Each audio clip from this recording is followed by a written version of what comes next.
My name is Cole, and I play for Woodinville Lacrosse. And today I'll teach you how to string a lacrosse head. But first, a little bit about lacrosse. Lacrosse was started by Native Americans in the 1600s in Canada, then moved south to the U.S. The first sticks were wood, and the netting was made out of roots or their parts. Today we don't use those. Luckily, today we don't use those anymore. We use plastic and nylon instead. Here are the things you will need to string a lacrosse head: the head, the mesh, and 5 to 6 ball strings, and 3 shooting strings. Here's a wall string, too. Kind of beat it.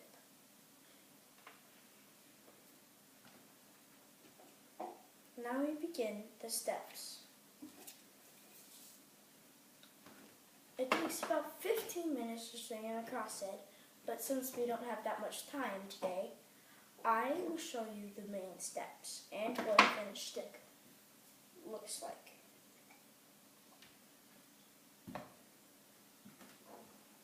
Now we begin.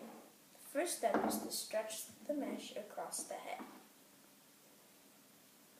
Then fold the mesh over one diamond on the outside. Don't fold it inside. Then unfold it so there's a crease.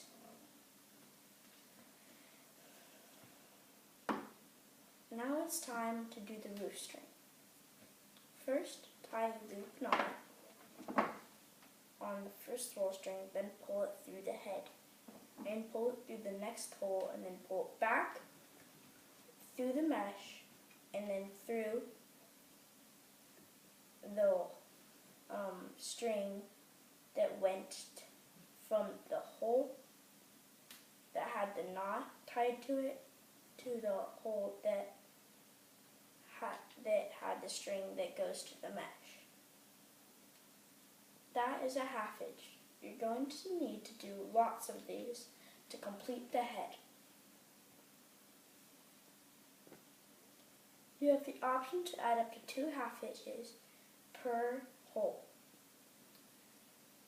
For the smaller holes, you're only allowed to do 1, because the hole is too small. See? The hole is like 2 times smaller than this. Once you're done doing your half hitch or half hitches per hole, you repeat as many times as it takes to get done with the head. Then pull the string through the head and tie the last loop knot. Now it's time for the wall string.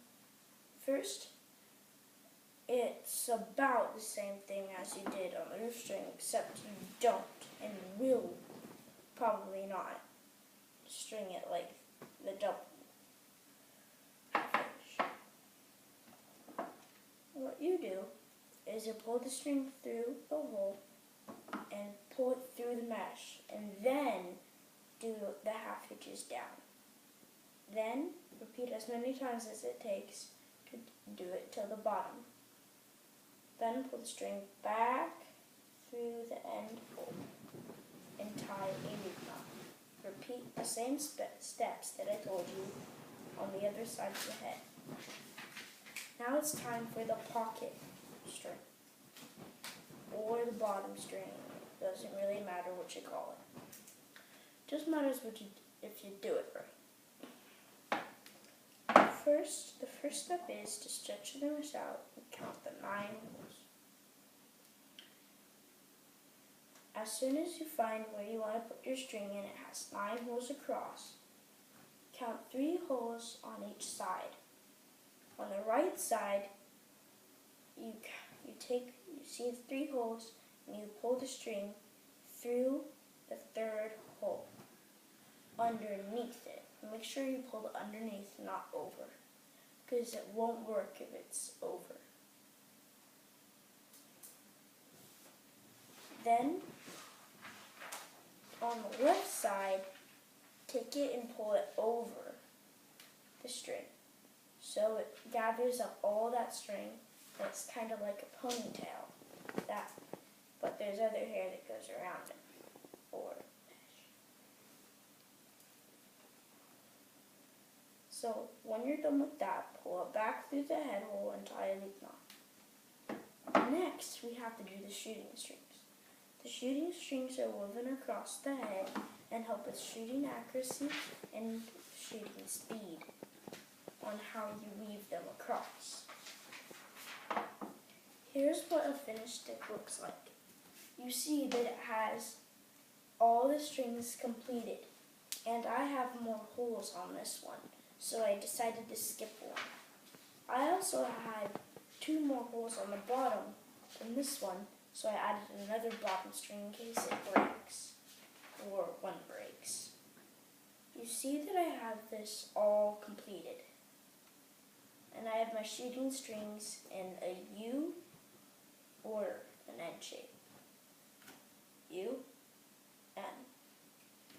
And then I have one at the top that goes straight across. This one is very special to me. In fact, Native Americans treasured lacrosse sticks so much. Some decided that they wanted to be buried with their sticks.